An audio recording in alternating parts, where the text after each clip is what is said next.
Dobar dan, ja sam doktorica Nadežda Bilić iz Poliklinike za oftalmologiju Bilić Vision u Zagrebu.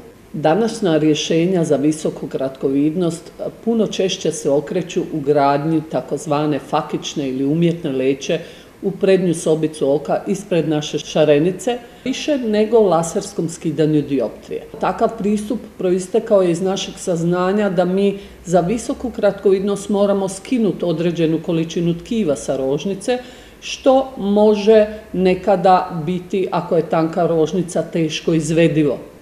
Međutim, ovakva fakična leća vrlo lako se ugrade u prednju sobicu oka, samo pod kapljičnom anestezijom. Sam zahvat traje oko 5 minuta, a leća se ubacuje kroz mali otvor od svega 2 mm na granici rožnice i bjeločnice našeg oka.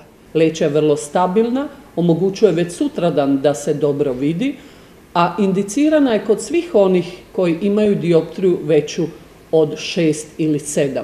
Takva leća omogućuje normalan vid na daljinu, sredinu i blizinu, a danas sutra ako se razvije zamućenje očne leće i potrebna operacija katarakte, lakoćom se izvadi van i nastavi se sa operacijom mrene. Treba naglasiti da je i kod ove leće potrebno praćenje da bi se postigli najoptimalniji rezultati.